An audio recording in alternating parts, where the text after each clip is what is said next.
Okay, hello everybody. Welcome to our fifth lesson. Yeah, my goodness, I can't believe it. This is already our fifth lesson together. Thank you very much to all of you for being there. Most probably, as you know, today's topic is going to be based on small talk. Yeah, what is small talk? Hi there, hello. What it is, how to use it, how to master it, and all the secrets that lie behind this kind of conversation, informal conversation, which has a lot of importance. Okay. All right. So whenever you're there, ready to start, just type hi in the chat so that I know you're there and we can get started with today's lesson.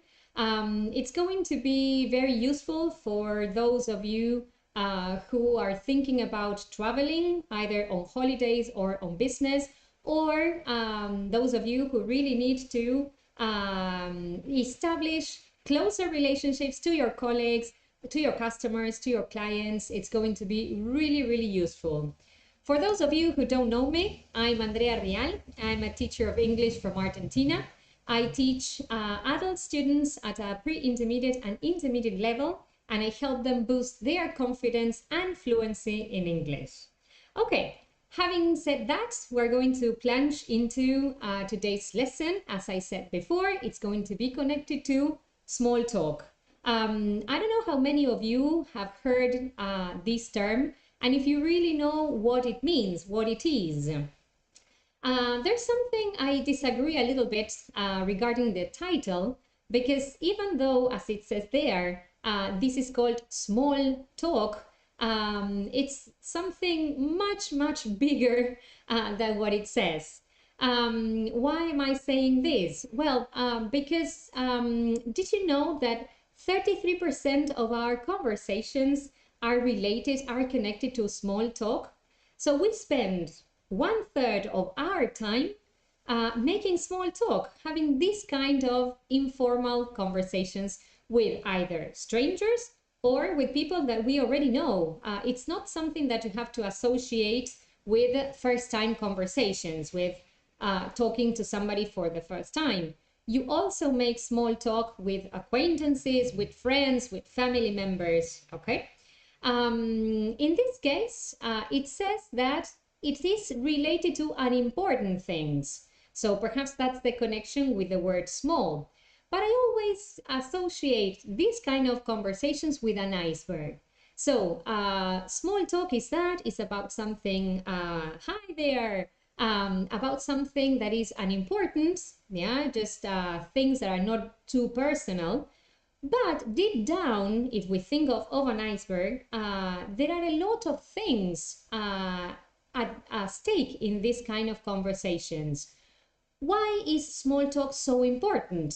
Well, because these kind of conversations help you meet new people, get new acquaintances, build stronger relationships, and something really, really important, which is to build some kind of rapport. Hi there. Okay. What is this? What is rapport? Well, it's finding this kind of connections with other people, finding affinity as well. So as I said before, don't pay so much attention to its name, even though it is called small. It's really a big deal. It's something huge. Okay.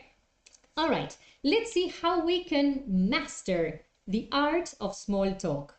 Let me move on this way. Okay. First of all, I'm going to show you, hi there, how are you? I'm going to show you an acronym which summarizes a brilliant technique to handle small talk. As you can see here, the acronym is R, A, R, and E.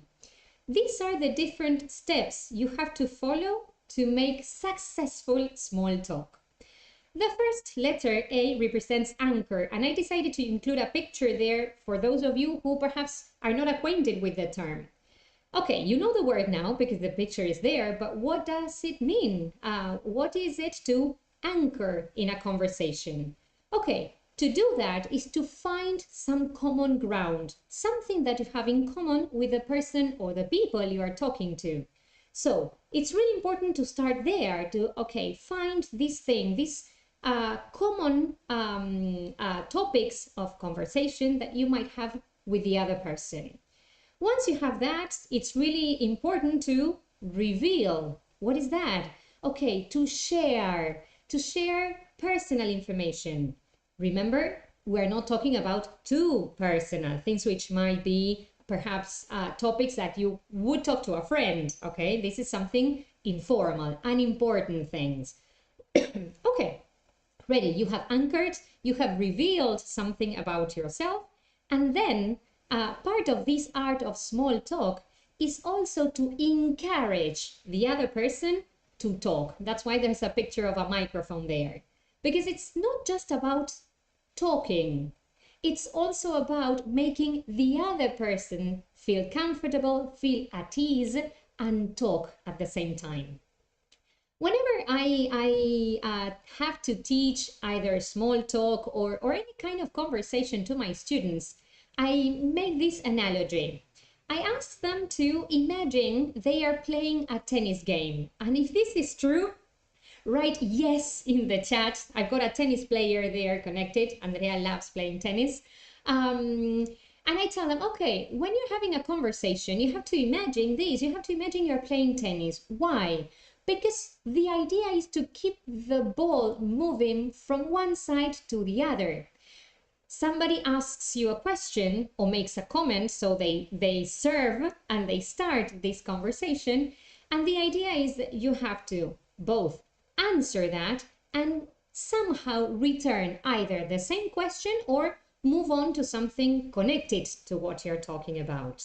So that's why, yes, I always say that you have to make this idea in your mind that whenever you are talking, you're playing tennis and you have to pass the ball to the other side of the net. Hi, Flor, there. Okay. All right. So have this in mind as a kind of structure, as a kind of guideline for these moments in which you have to make small talk. Okay. All right. And then you might say, okay, is small talk related to questions? Not necessarily. That might be connected to just making a statement, saying something, not just questions, because you can make the other person talk just by making a comment. But first of all, let's delve more in depth regarding the first topic, this one, ask a question. Well, what is this? Hi there, Jorge. Okay, so you have two possibilities. You can ask yes, no questions, or you could ask open-ended questions. Most people are going to say, if you are making small talk, you should ask open-ended questions. But let's see what the difference is. A yes, no question would be, for example, asking you, do you play tennis? Okay, are you coming to the next presentation? Did you enjoy the meeting? Any kind of question in which I am expecting a yes or no answer. Whereas open-ended questions are generally related to WH words like where, hi Maxi, where, when, what, okay. In that case, whenever you ask those kind of questions, you are making people give you information, not just a yes or a no. This is the reason why many people suggest using open-ended questions when you are making small talk. But remember I said, well, it depends, because you might be talking to somebody who also expands their answers when you ask a yes-no question. Did you see the last football match?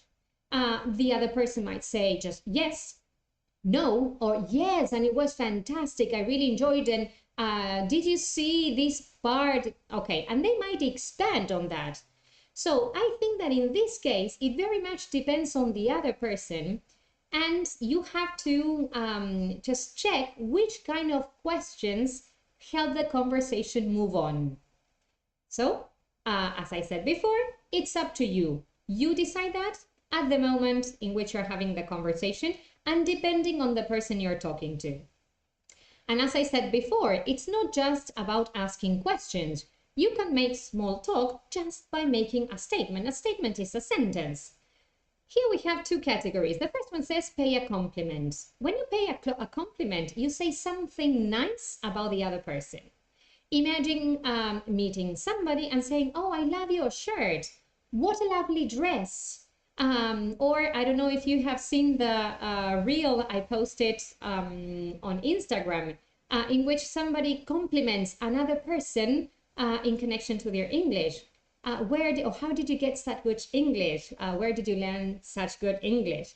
So any kind of compliment might start a conversation, and apart from that, the other person will feel very comfortable because you're getting a compliment. So this is also another good technique for starting small talk, for finding some kind of anchor, as we said before.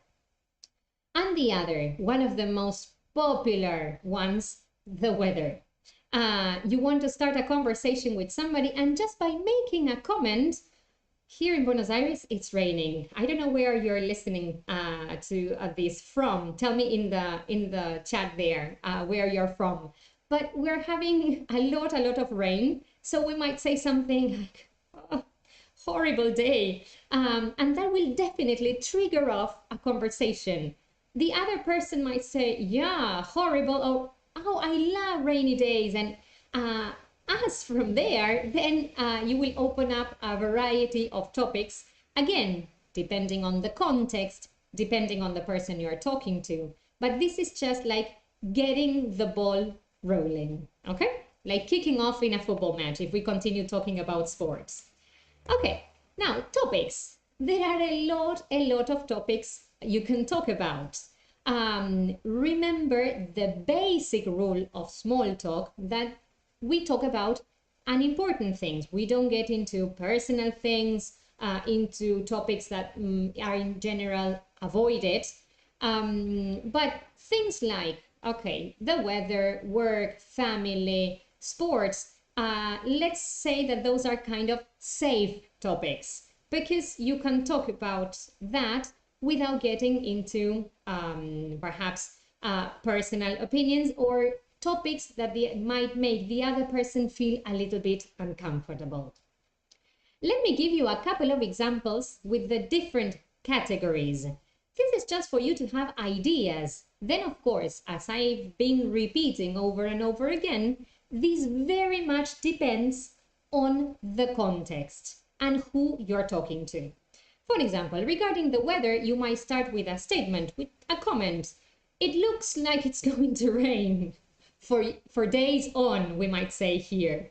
You can adapt this phrase and you might say, well, it looks like it's going to be a very beautiful day today. It looks like we're going to have several cold days.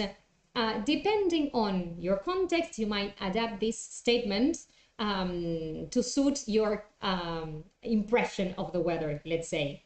I don't know if you can recognize this structure. This is what we call a question tag. You can also use these short questions to get the other person involved, because indirectly you are asking a question. Beautiful day, isn't it? The other person is kind of obliged to say something, to give you an answer in connection to that. Of course, if we adapt it today, we might say beautiful day, horrible day if you don't enjoy the rain. Okay, other kind of comments you can make. Wow, it's really hot for this time of the year. Again, it's really cold for this time of the year because we are in December and the temperature we're having here is 22. So depending again on where you are, you might adapt this sentence. Okay, and imagine you're talking to somebody who is from abroad, not from your city. So you might use this other question. Do you usually have this weather or this kind of weather in your city? Okay, again, these are just examples. You're going to choose the ones you feel more comfortable with, and the ones you think might be useful whenever you want to start a conversation. Because in general, we start with the weather. It's not that we start with other kind of questions and then we plunge into the weather. If we use this topic to make small talk, in general, it's like the first interaction that you make. Okay, let's pass on to another topic. Local area. Again, let's imagine you're talking to somebody who doesn't live in your city, who is a foreigner. This could be perhaps even if you are both in a different city, if you're on holidays or if you're doing business in another city and you're talking to somebody who is not from that area, you might ask questions like this. Is this your first time in, okay, Buenos Aires, in my case, in Argentina? What do you think of the city? Yeah, so you will play this tennis game and keep the ball rolling from one side of the net to the other. You might make a statement. Remember we said, yes, we can use a variety of sentences, not just questions. Okay, I can recommend you a wonderful, okay, restaurant tour. Okay, nice to see that you're there, Eleuterio. Thank you for joining me. Okay, all right, so again, depending on what kind of interaction you want to make, these questions might be useful, or these statements, okay? All right, entertainment, one of my favorite ones. Why? Because when you start talking about things you enjoy doing, you will most probably find common ground. You will anchor your conversation. Yes, the first letter of our structure, remember? Okay, so here we have questions such as, do you have any hobbies? Now, let's stop for a while here and think about this situation. Imagine you're meeting somebody for the first time in any context. Yeah, it might be on the at the bus stop, on an elevator, after a presentation. The context is up to you. Do you think you might start a conversation by saying, do you have any hobbies? I think it will sound awkward if I just look at somebody and say, hey, do you have any hobbies? These are questions that you might ask once the conversation has already started. And perhaps it's not the first you might say when talking about entertainment. Perhaps something like this, what do you like doing in your free time, might be connected to a statement from the other person saying, oh, I'm so busy, I really need some free time. Another analogy that I like making with my students is that a conversation is something like sewing. You know what that is? Yes, when you have two pieces of cloth, yes, and you have to sew them. Why? Because you have to find connections. If you're talking about the weather, oh, rainy day, isn't it? And the next question you ask is, do you have any hobbies? Again, that will sound awkward. So perhaps depending on what you're talking about, you might start talking about things connected to free time, hobbies, entertainment. And most probably you will find some common ground if you talk about TV series, movies, questions such as, do you like watching series? Many people do. So again, finding common ground with this topic is going to be quite easy, I guess. Then, which is your favorite one, you might ask, or have you seen this one, the one you're watching at the moment, and you might recommend series, and again, develop the topic in that direction. Let's move on to another category, work. In general, if you're making small talk within a business context, you might start with questions connected to that. If the person is your colleague, if the person works for the same company you work for, you might use a question like this: when did you join this company? But of course, you're not going to use that question if that person is not a colleague of yours. If you're, I don't know, networking at a fair, you might perhaps use questions like the one we have at the bottom. What do you do for a living? What do you do? What's your job? Which company do you work for? There are lots of questions you might ask. And then if you want to develop that topic, you might use something like, what do you like the most about your job? Which is the most difficult or challenging aspect of it? You have an enormous list of questions. I decided to choose the ones that might be the most common ones and the ones that will help you trigger off the rest of the conversation. And then it's very difficult to prepare yourself for small talk from the beginning till the end. What you can do is to have a couple of questions there in mind, ready for the conversation. But then, as you don't know what the other person is going to say, or even what the other person is going to ask you, it's very difficult to have like some kind of plan. But having tools, having already set questions in your mind will definitely help you go through small talk more smoothly. Another topic, apart from work, sports. Remember we said that? Well, here in Argentina, we are into football and we pay a lot of attention to football matches and, well, here and abroad as well. So if you talk to an Argentinian person, they might ask you a question like this. Are you into football? Do you remember this expression? It was one verb that we worked with a couple of lessons ago. To be into something is to enjoy doing something, to like doing something. So this would be the same as saying, do you like football?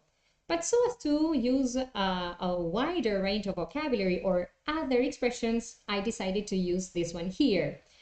Okay, then perhaps the person might say yes, no. Remember that if you feel the other person only gives you short answers with yes, no questions, it might be better to use open-ended questions like these. What's your favorite sports?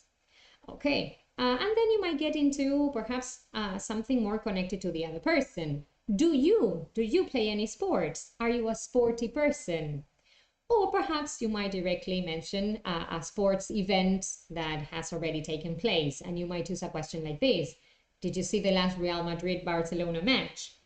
Again, the list goes on and on and on. These are just a few options that might help you get out of that uncomfortable situation of not knowing what to say. Okay, and then family might also be a topic you might delve into. Same thing as I said before. Most probably you won't start a conversation by saying, are you married? That will sound awkward again. Why? Because the person might feel you're asking a very personal question. But, okay, depending on the context, you're having a conversation and how much you know the other person, you might ask questions like these. Are you married? Do you have any kids? Many people consider pets as part of their family, like me. Okay, so you might also ask if the person has any pets within this idea of family, of close relationships, let's say. Now, imagine you are making small talk to somebody you already know, because these questions, for sure, are going to be useful for that moment in which you are meeting somebody for the first time. But if you already know somebody and you need to make some small talk, for example, I don't know, you're waiting for a meeting to begin, either face-to-face or virtual meeting, and you need to break that uncomfortable silence. You need to say something, you need to ask something. So perhaps asking about the other person's family would be a friendly way of breaking that silence and getting involved, showing interest in the other person. The question here is, how has your family been? How's your family been? Yeah? Okay, very good. Let's now focus on this moment in which you need to stop, in which you need to finish that small talk. It's not going to last forever. And the thing is that how can you do that without sounding rude? Because you feel, perhaps because you have to go, or perhaps you feel that the conversation has come to an end and there's nothing else to talk about. Okay, my suggestion here is to use either, yes, a way of finishing a conversation in a polite way, or as it says here, by making some kind of plan. What does that mean? Let me show you a couple of examples here. The first one says, I have to get back to work. It's been really nice talking to you. So here you're finishing that small talk in a very polite way. yeah, by saying why you need to stop, I have to go back to work, and by making a nice comment about the conversation you have had. It's been really nice talking to you. Another possibility, another example. These are just examples, and you might adapt them or choose, combine them if you want to, or choose any other way of finishing a small talk in a polite way. I'm really sorry, but I have to go. Yeah, so it's like showing that you're interested in the conversation, but you need to do something else. Talk to you later. This is a way of making a plan because you're saying, okay, we can go on talking later on. Okay, last but not least, I've got this example here. It was great meeting you, something quite similar to what we had there at the very beginning. And you might say, I really enjoyed our conversation. Again, you're being very polite because you're not just saying, oh, sorry, I have to go, and that's it. You're building rapport, as we said at the very beginning of the lesson, that it's very important to establish some kind of connection with the other person, because that will help you develop your business relationships if this is within a business context, or create new acquaintances as well if it is in any other personal context or situation. Okay, after saying this, let's try to go over these do's and don'ts of small talk. What things should we pay close attention to? Okay, thank you very much. That was a very polite way of saying goodbye, Eleuterio. Thank you for being there. You got the knack of small talk. Thank you for joining us. Okay, so the do's of small talk. One of the things we haven't mentioned before, but it's here, is to maintain eye contact. Perhaps this is something you might do it unconsciously, or you might even say, but this is obvious, we have to keep eye contact. The thing is that in today's world, with all this technology going around and cell phones in our hands, we might forget about the importance of keeping eye contact. This applies both to small talk being made face-to-face or even virtual. At this very moment, I'm looking right into the camera. But imagine that instead of doing that, I look at my phone where I have YouTube there to check that everything is working well. You won't get the idea that I am talking to you if I do this. So you might be having a virtual meeting, a virtual presentation, and it's really important to make sure that you look right into the camera, at least from time to time. Sometimes you might look at your presentation, but the other person will get the feeling that you're, again, looking into their eyes. This is simpler when it is face-to-face, but you can also do it virtually if you pay attention to these little details. Some other things we mentioned, and this is something we talked at the very, very beginning. Remember, we used the word anchor. Okay, try to find common ground. That will help you a lot to develop the conversation.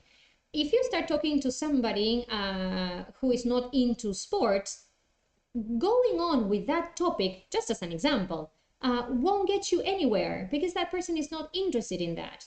And vice versa. Perhaps you're not into films, you're not into series, the other person loves that. And if he or she wants to go on talking about that, you will find the conversation very boring.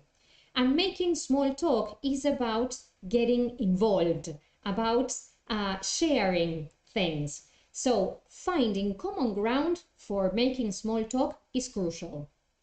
Then it says encourage your partner to talk. Do you remember the last letter in the acronym R? The letter E was represented by the word encourage. And it meant that, I don't know if you have ever sat for any international exams, but in the speaking part, you not only have to talk and perhaps answer a couple of questions, but you also have to interact with your partner. It's part of the test. The teachers testing students check their ability to interact, their communication skills. So this is the same thing here. making small talk is not just about asking questions. It's not just about making statements. Remember, yet like paying a compliment or saying something about the weather. It's also involving the other person in the conversation. Both of you, the idea is that both of you feel comfortable in that conversation because of this common ground that you try to find between both of you. I say both of you, but it might imply more people than just two. Okay, another very important aspect of small talk has to do with your body language. Imagine talking to somebody with their arms this way, yeah, folded. It's quite unwelcoming. You feel like distant if you talk to somebody that way, or sometimes if they've got their arms here at their waist, same thing. It's like kind of uncomfortable at the same time. So pay a lot of attention to your body language to show like some kind of opening, yes, that you're open to the conversation, that you're welcoming the other person to talk. So beware of this little detail, yes.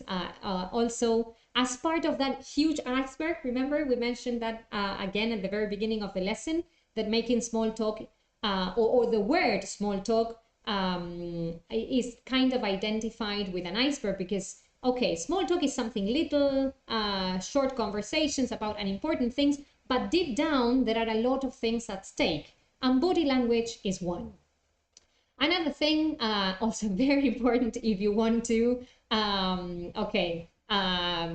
build very good business relationships or establish conversations with somebody, is to show interest in what they are saying. Imagine talking to somebody who is like, with that attitude, okay, all right, not really interested in what the other person is saying. So that's the end of the conversation. So again, perhaps you want that conversation to end, but remember there are other polite ways in which you can do so. Yeah, you have 3 examples in the presentation that you can use. So I recommend you using those, okay, instead of just not showing interest if you want the conversation to finish. Okay, these are the do's. What are the things we should avoid? Let's see, some of them are things we have already mentioned.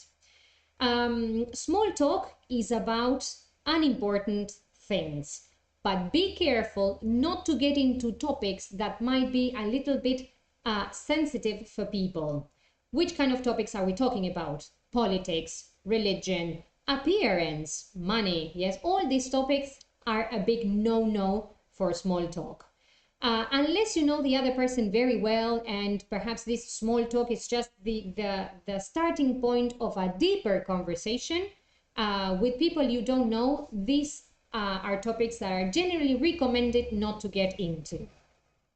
Okay, again, this is small talk. Unimportant things. Don't share too much personal information. Imagine somebody asks you, okay, how has your day been? How was your weekend? And you start telling them a whole life story about arguments you had at home, about an issue that you had with your boss. It's like, whoa, whoa, whoa. Okay, it was just a simple question. So be careful not to share too much personal information when you're just making small talk. This is not talking to a friend. This is not just talking to your shrink. Okay. All right.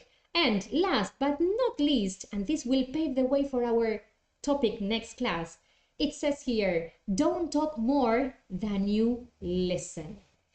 Everybody wants to share something connected to themselves, so make sure you strike some kind of balance in that conversation.